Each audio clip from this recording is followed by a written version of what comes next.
you here to help find the baby saurians? And I'm Toba. You must be the helpers that we've been waiting for. It's nice to meet you too, but we're just passing through. Oh, but Uncle Sanka said he was gonna send some of his friends over to help us. You sure he didn't mean you? Yeah, sorry. Whatever this is about, it sounds like you've got the wrong end of the stick. Wrong end of the stick? Darn it! We've been tricked, Huni. I should have known that Glasses Guy was a con artist. What are we supposed to do about the baby saurians now? Time's running out. It's okay, Huni. Don't worry. Why don't you tell us what happened with these baby saurians, huh? There's been a lot of unrest in the tribe lately, and my dad's saurian got injured. Her name's Nana, and she has 3 little babies. After what happened to Nana, her babies were so scared that they ran off and hid. I'm really worried about them, so I decided to go look for them. If Nana is your dad's saurian, why isn't he the one looking for them? My dad's one of the elders, so he's busy getting ready for Turnfire night. It's a really important ceremony, more important than this, anyway. I'm not supposed to be out here either, but I snuck out without telling him. I didn't think it would take very long, but then that guy we ran into made us tell him loads of stories, and it wasted so much time. Yeah, he was so selfish. He doesn't have a heart. It's all right. Don't let him get to you. We're here now and we'll help you because we care a lot, don't we, Traveler? They should be. I already managed to find their tracks, and it seems like they're hiding on the cliff. Really? Wow! Thank you so much, Mr. Traveler and Miss Paimon. Awesome. You gotta be careful out on the cliffs, though. They're really steep. Even grown-ups have trouble climbing them.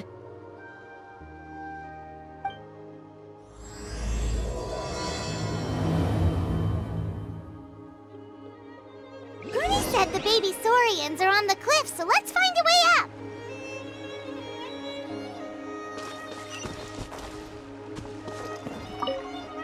Good luck, and stay safe. We'll wait right here.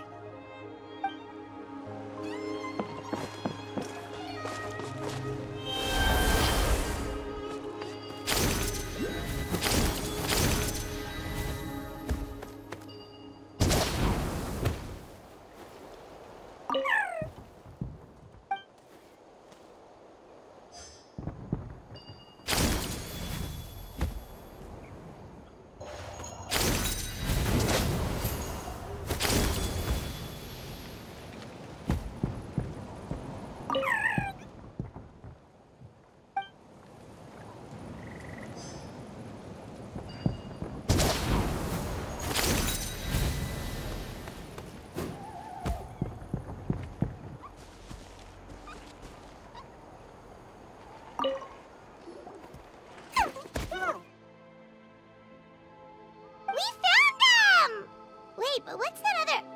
a how? Well, if it isn't the gruesome twosome who wormed their way into our servant circle of friends. Still awestruck from the last time we met? Would that be why you hastily scrambled up here to pay your respects the moment you saw us? I suppose we can't blame you.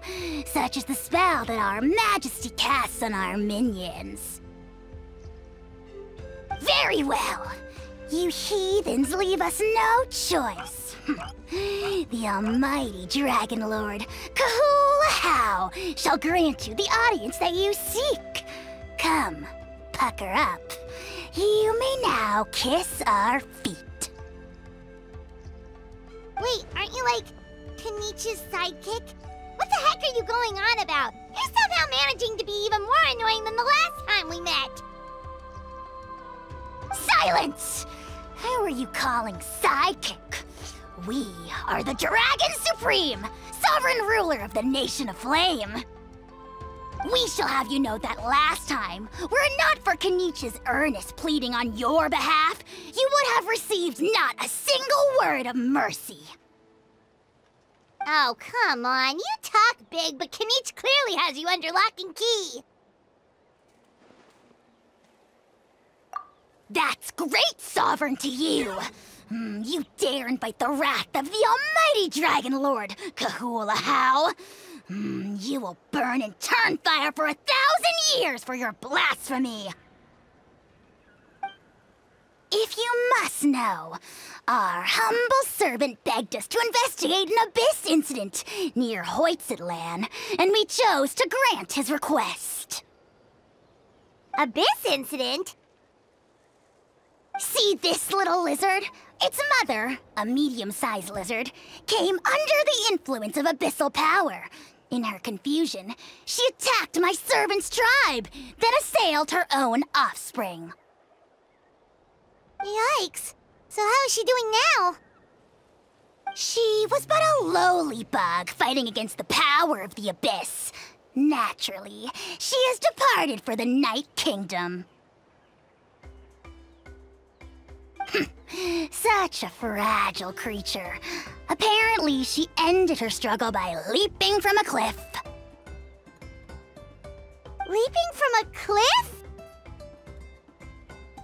My dear anemic flying ant, as addled with questions as your head may be, please keep them to yourself and wipe that absurd expression off your face. We are the almighty Dragon Lord Kahula, not a wish-granting fountain. Anemic flying ant! Huge! Just you wait. Two can play at the ugly nickname game. We sense a faint abyssal energy. An evil sorcerer must be lurking nearby, but they are well hidden. If you encounter any suspicious outlanders, be sure to give them a robust interrogation. Suspicious outlanders? Wait, are you mocking us? Ha! How dare you cast aspersions on your ruler, heathen! You're just lucky that our servant has such vile taste in friends! Otherwise, we would beat you black and blue, and then purple, then black again! If you're not here to kiss my feet, then get out of my sight. Do not impede the work of the almighty Dragon Lord, Kahula. Potty mouth on that guy! Paimon is furious! Still, good to know about the abyss threat, huh? Wasn't expecting that. Let's not get sidetracked.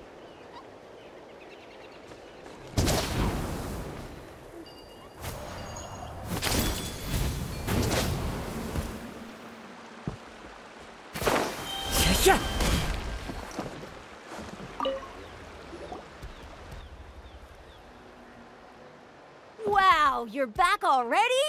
That was so fast. I'm so glad that the babies are all right. Thank you both so much. Now we can finally go home and stop worrying about them. You're welcome. Piece of cake! You're not from Natlan, right? Because your clothes look different than ours. Oh.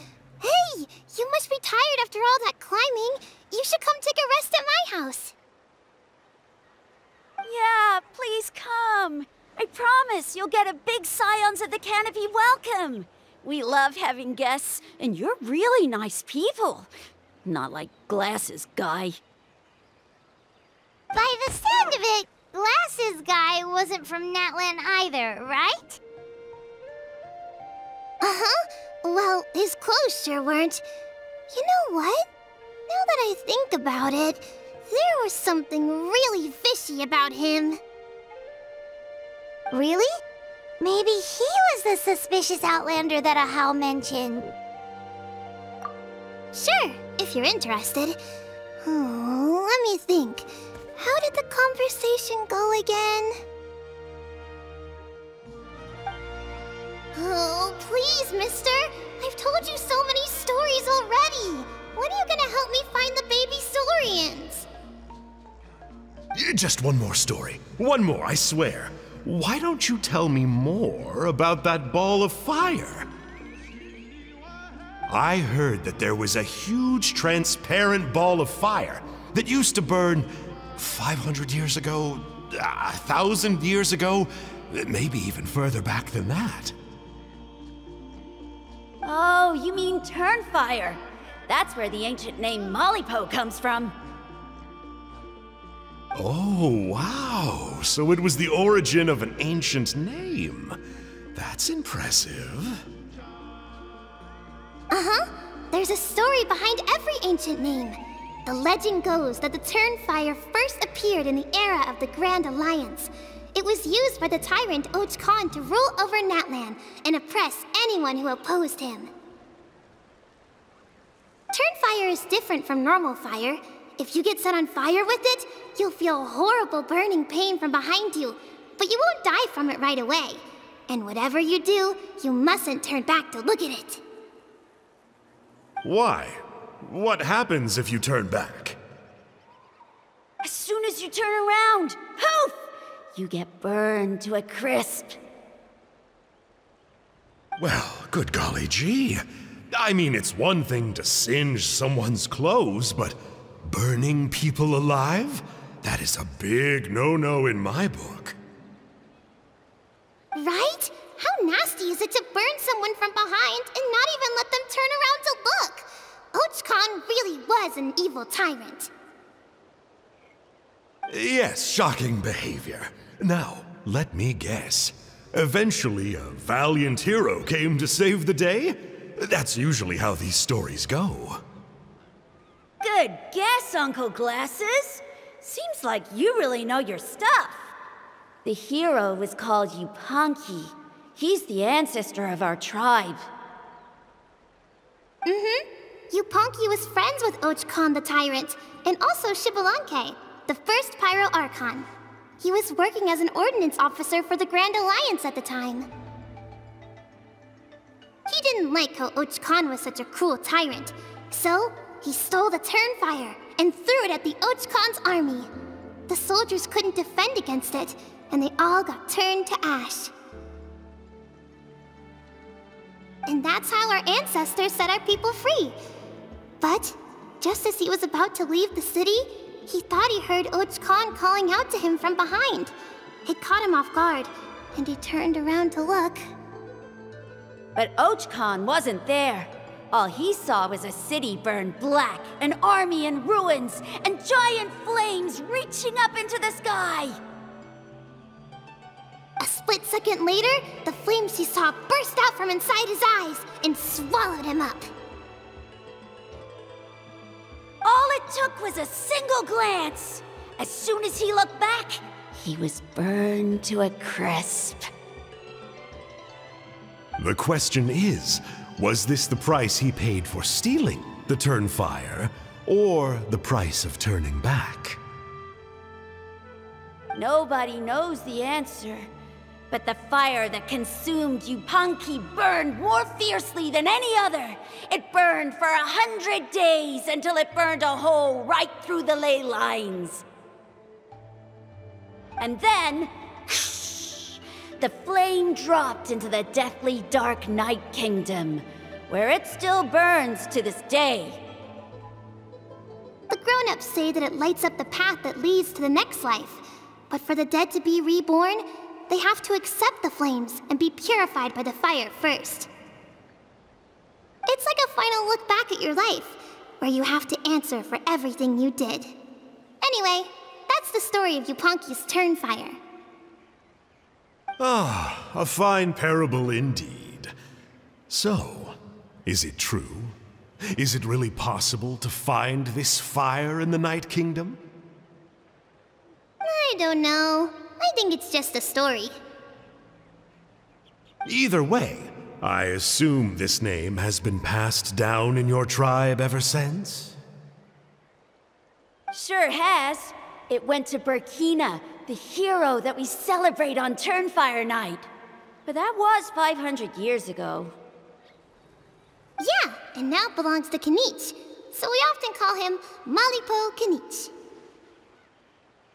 Kinich, huh? All right, Uncle Glasses, that's enough stories.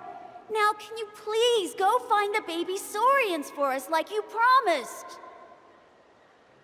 I would, but doesn't the legend of the Turnfire teach us not to look back?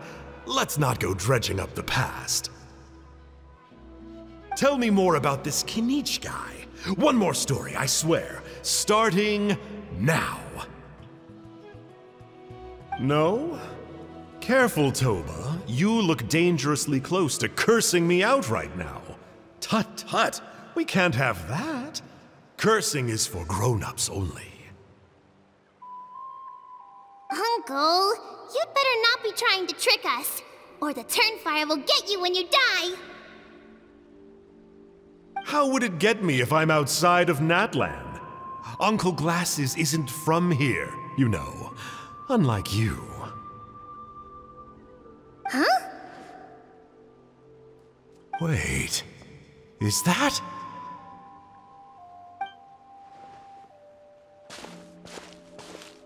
All right, kiddos. I'm a man of my word. 2 of my friends are on their way here, and, yeah, they'll help you out on my behalf. Work them like dogs, okay? That's what they're here for. Don't go easy on them just for my sake. Really? Well, first, can you tell us your name? We met at the foot of this cliff, so beneath the peaks, let's go with Sanka. Seriously? If you don't believe me, turn around and see for yourselves. They're right behind you. Huh? Where? Oh, wait! Uncle Sanka, where did you go? Yeah, definitely a fishy character. It sounds like he was digging for info about the ancient names. Yeah, and not only that, but he betrayed us too. He'll pay for this. All he got out of us was some stories, though. What's the worst that could happen? Traveler, maybe we should go tell Kinich about this. Ahau says he's investigating it, but he's a bit of a loose cannon. We probably shouldn't take him at his word. Huh? You know Kinich? Not very well, but we have met him before, and one time we had a meal together. Aw, man, I'm so jealous. I never even spoken to him. He's so cool. He's the Saurian hunter, and he has a really awesome ancient name. Me neither. I don't think my dad really likes him, though. He always tells me to stay away from him. Probably because of that little creep he always hangs out with. He's nasty, and he's so full of himself. Oh, the creep who calls himself Kahul Ahau? Yeah, we've had the pleasure of meeting him too. He sure loves pushing people's buttons. Exactly. I don't know why Kinich partnered up with him. Why didn't he pick me instead? Uh-oh! Hoonie, look how late it is. We've been out way too long. We better get home now or we'll get yelled at. Oh, yikes. You're right. Okay, well, this path here leads to our settlement. If you decide to visit, remember to come to my house. If there's anything you need, my dad can help get it for you. Hope to see you soon. We gotta run. Bye for now.